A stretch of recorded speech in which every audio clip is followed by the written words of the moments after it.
Welcome to the Furlo Capital Real Estate Podcast, where we dive into the intricacies of passive real estate investing. And our mission is to equip people to invest wisely in both properties and people so that we can build our wealth and improve housing together. I'm James, and this is my wife, Jessi. Hi. Hey. Good evening.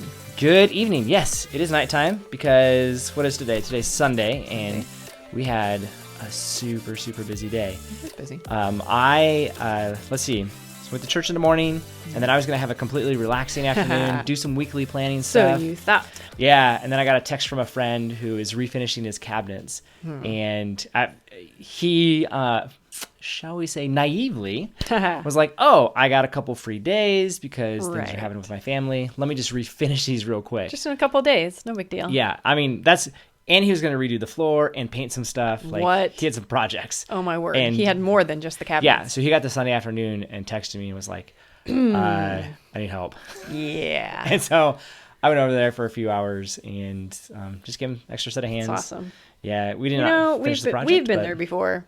Yes. Been on the other end of that before. Yes. So. I think the very first time I heard it was my dad. We were in the middle of a project and he was like, it was a project and a half. I was like, oh, yeah. Yeah. So that's what and his kitchen's not that big, but man, cabinets, there's something about them. They just have so many nooks and crannies and corners and then it's like there's a little lip on the other side. You got to sand in between the I'm like, just buy new cabinets. Buy new cabinets. I'm pretty sure if you value your labor and add that all up, just IKEA cabinets are so much cheaper. Yeah, that's true. I don't know. Maybe they're not as good quality. It's hard. But it depends on where you are in the investment cycle, whether or not that makes sense. Because oftentimes, if it's like for your own house, the labor is free, and oftentimes you do have the free time. But yeah, no, it's an interesting balance of like, okay, do I hang out with family, like with my kids? Do I work on this project? Do I not? Do you just buy new ones? Because even then, that's not like a free lunch. It's true. So I don't know. It's a hard balance. But yeah, no, he was in the middle of it. And so I got to go over, and it is nice to help make quick progress on a project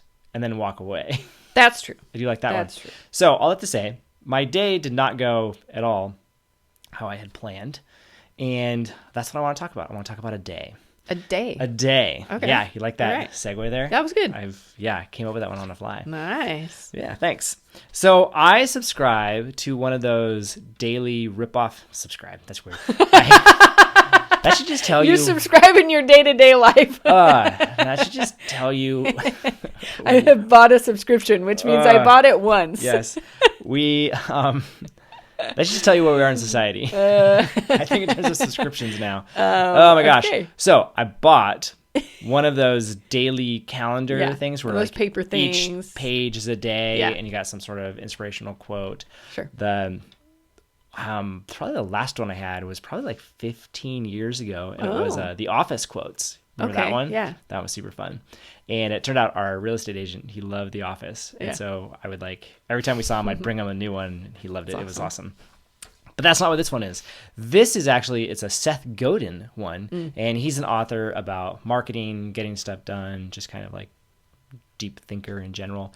He does a daily blog post. He's done, I forget how many years now, but it's like 20 years or some ridiculous amount. They're kind of short posts, right? Yeah, that's just they're like just a thought. Almost half thoughts in a way. Yeah. I mean, it's complete thought, but it's like sometimes they're and sentence. Yeah. Oftentimes they're a paragraph or two, and sometimes you open it up and you go, oh, okay. There's a longer thought. I gotta set some time aside for this one because he's really been thinking about it. Anyways, this was for January 3rd. And so recent. And what it says, it's called The Daily. If you're looking up for the calendar, that's where you can find it. It's called, just look up Daily Calendar, Seth Godin. Anyways, here's what it says, and I really liked it. Is there something you do every day that builds an asset for you? Every single day. Something that creates another bit of intellectual property that belongs to you. Something that makes an asset you own more valuable. Something that you learn. Every single day is a lot of days. It's easy to look at the long run and lull yourself into skipping a day now and then, but the long run is made up of short runs. So I want to share that quote with you, that thought. What's your initial reaction? What's your initial reaction to that? And I sprung this on you. You did not Yeah, no, I have not read that. I purposely kept that away from you. My initial reaction is that it reminds me of whatever that rule is that I think you read it in a book or something, but it's essentially, it's like what would take you like 2 or 3 minutes in a day. Like if you put that off, it just adds up, and then it becomes this overwhelming task where it's like, okay, like instead of taking your clothes and just tossing them on the floor, like just put them away. Either put them in the hamper or put them straight in the drawer, or like when your laundry's done, just fold a few and then put those away. So it's like, just do a little bit at a time, and it never becomes overwhelming or this big like, oh no, now I'm behind. What do I do? Yeah. It's like, oh, I've made progress. I've put in a little bit each day, and it was doable. Yeah. Yeah. Which is easier said than done, because I have clothes all over the floor, and it's... Yeah, that is interesting. Like, I know you prefer the big chunks of time to work on something. And I read a book last year called Deep Work, and he is all about that. Yeah. And I kind of bought into that philosophy of to do really high value work requires significant amounts. There we go. Significant amounts of like focused time, undistracted, focused time. And that's how you can do what he calls deep work, but just like really good quality work. And so I think that's true. And at the same time, there's value in doing the little things. I mean, like, let's just use a dumb example, right? My teeth are assets, right? Sure. Like, I use them for chewing and for talking. Yeah. I think they're useful for talking. And it feels like they're smiling. Useful. Yeah, and for smiling, for being I don't know. a crocodile. I guess if you don't have teeth, you could still talk. You can play the vegetable game, but that's about it. You sound like an old person. Yeah. So anyways, it's it's dumb, but it's real, right? That's an asset. And you can't just be like, I'm going to go to the dentist. I mean, I guess you could. Like, I'm going to go once every 6 months and do the whole caboodle and do it all. Clean it and fix it and then do I'm all the going to ignore it the rest of the time. Like, that doesn't work. Probably not smart. Because eventually you won't have any more teeth. And they'll just go, well, we got to rip them out. Yeah. And so I think, like, and that one's, it's an obvious, right? It's brushing, flossing, most of those two. I'm pretty sure that's it. But it's just that idea of, like you were just talking about, right? There's that just a little bit of progress every single day adds up over time, and it is meaningful. And what's weird about teeth is, like, it feels like you're just sustaining. You don't get better teeth, I guess. I don't think that's true. I don't know. I've never really thought about enamel, whether or not that builds up or not. I don't think it Whatever. does. We're getting off the analogy path here. So the point being, like, it's doing that small little thing. And so I think it's valuable to, and so that's like, so I agree with you 100% on that first part, right? Yeah. Like, yeah, doing something little every day adds up, or something big every day adds up, which is part of the deep work combination of, he would say, Cal Newport would say, well, don't spend 15 minutes on your thing. Like, spend an hour, 3 hours on your thing, on your asset every day. And in the book, all talks about, like, strategies to make that actually happen. Yeah, because that sounds ridiculous. Yeah. He's got, I was listening to his podcast, and he was talking about, like, he's got a trio of books. And one of them is all about, like, email's dumb, don't do it. Here's how to get out of it. Here's how to tell your boss you're not doing email anymore, which I'm like, I would love to read that book because email is dumb. And then there's another one. It's something about, like, workplace communication. Maybe those are related. And then there's, like, a third one. It's like, yeah, combined, if you read the 3 books and implement them, it helps you set up your time so that you can get deep work done. Anyways. Interesting. Yeah. So, but I think both agree of, like, you can't just wait for those magical moments. You need to build in the discipline to work on something every day. The other thing that I love about this quote is just that idea of thinking about your assets in life and what do you have. This is something you and I have talked about quite a lot. Yeah. Even when I was working for HP, the goal wasn't maximize my income, make as much money as I can.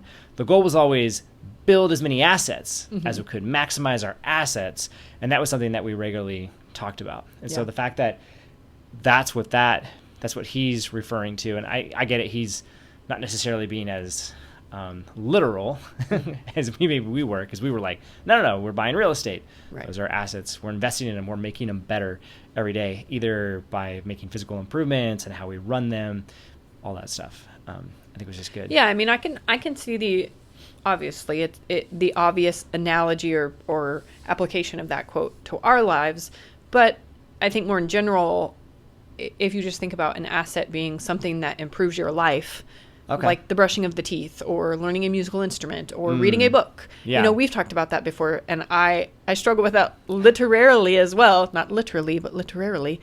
Because I'm like, I can't pick up a book and just read for 2 minutes. I'm like, no, I want to sit down and like finish a chapter. Yeah. Or like read for an hour and just get into that zone. Yeah. And it's like, But that never happens. Well, and it never happens, and then I never read. Yeah. And so it's like, okay, it would be better maybe to do a little bit each day and gain the knowledge from the book or the enjoyment of reading, or, you know. So I'm currently listening to a Samuel Adams biography, which is super interesting. And I primarily am listening to it while doing dishes. Yeah. Is it absolutely, like, would it drive you nuts to know that, like, when I'm done with dishes, I hit pause, mid-sentence, don't care. Oh, yeah, that would drive me bananas. Now, for the record, what I do is the next time I get up, I go back 1 minute, and I find that usually gives me enough of a running start where I'm like, oh, yeah, that's what was going on, and then I keep going. But yeah, that would just drive you crazy. I like to get to an ending point, and then I don't have to go back. Then I'm also going to finish this book by the end of the month. That's true, and I will have not. That's okay. That's all right.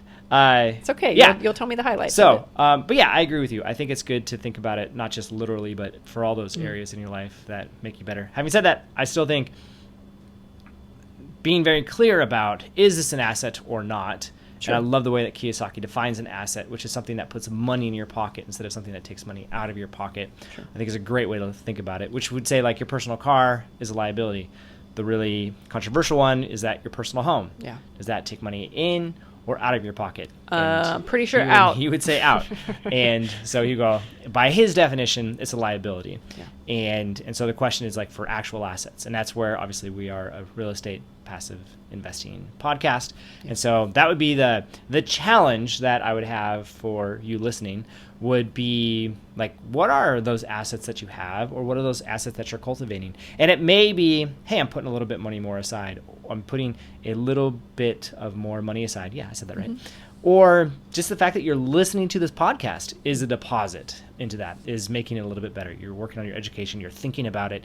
You're making progress. And so my encouragement would be to continue to do things like this, listen to this podcast, continue to learn, continue to save, and continue to educate yourself so that when an actual investment comes along, you're ready to go. And if you already are invested, it would be like, yeah, just double check on your portfolio. Make sure that things are going all right. Reach out to the sponsor. Maybe ask a couple questions. Like, hey, how's it going if you haven't heard recently? Go back and review some of those reports and really just get good at reading them. Yeah. That'd be my challenge. So anyways, I liked it. Seth Godin, as always, good thoughts. Makes me just kind of contemplate a little bit. And I appreciate that. Awesome. So with that, I want to say thank you for listening. And if you enjoyed this podcast, we would appreciate it if you left a quick rating wherever it is that you listen to podcasts. Thanks again for listening, and have a great day.